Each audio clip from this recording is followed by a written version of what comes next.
Who are you? What do you do? What makes you unique? These are questions that we answer many times in our lives. As time passes, even though we refine our answers, the truth is most of the times we don't give the full answer. Not because we don't want to, or because we aren't true to ourselves. It's because the answer is expected in a certain format, or in a short preordained description.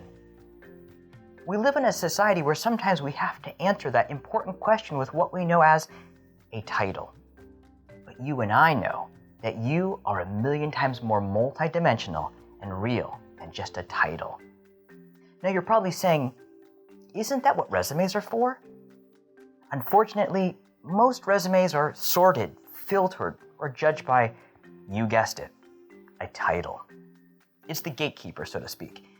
And let's be honest, we've all had that feeling for quite some time that the resume is not what it used to be. It doesn't produce anymore. We spend hours on a document that hiring managers scan in seconds. So let's briefly take a look at its history. The resume, believe it or not, dates back to 1485. You see, in 1485, Leonardo da Vinci is the first to write a resume as we know it today. A few years later, in 1500, a traveling lord in England does write on a similar format, names it what we translate today as a resume. By the 1950s, resume becomes the acceptable and expected method to showcase your experience and skills, and this is when it basically took off. In the 1980s, with digital computers, we see another climb in resumes, because people began to use word processors. By the mid-1990s, with the creation of the internet, career sites like Monster and Career Builder are founded and begin to store digital resumes throughout databases. And now, as you know, we have profile sites like LinkedIn, Twitter, and Facebook.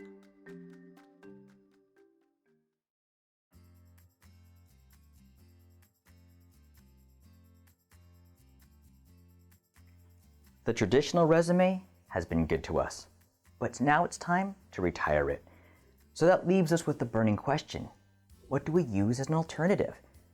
Well, let's keep in mind that the resume is not going anywhere anytime soon. Instead, it is going through an evolving process as we speak. For example, LinkedIn and similar sites are an improvement to the traditional resume, but basically, it's still a resume. They call this profiling. But if you really want to stand out and make yourself unforgettable to the hiring managers, you want to use something that businesses and corporations have been using for many, many years, and it continues to work for them effectively. The power of branding. And this is why more and more savvy job seekers are incorporating self-branding to their profile. Career experts agree that now, more than ever, is the time to brand yourself. Showcase what you have done and promote yourself like never before. And better yet, all this in half the effort. Unfortunately, some are still not clear how to brand themselves. They assume that adding their Facebook, Twitter, and LinkedIn account into one bucket will give the employer what they need. But that's not necessarily true. For example, an employer can't do much when they search your name and your social media shows that you had those wings at your favorite restaurant, or now that you're following Ashton Kutcher. Additionally, an employer does not get much data when he sees that you have 500 plus connections and endorsements from friends. You see, they still have to sift through useful content. Sometimes they have to go through content that you prefer they just not focus on.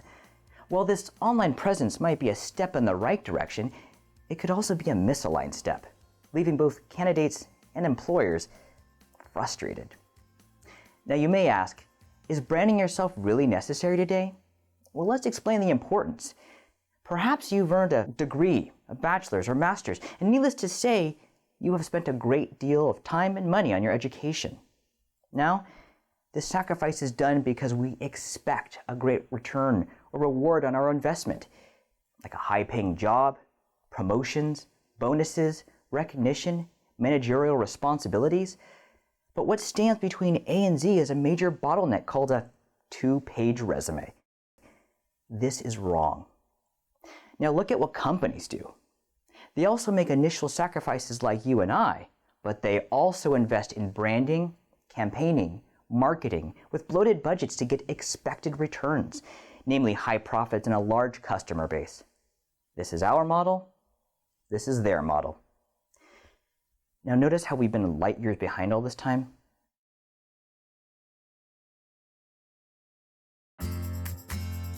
Don't hesitate any longer. Contact us and we'll sit down with you. We'll guide you step by step and explain the process for you to create a personal brand like never before. Legacy Resumes.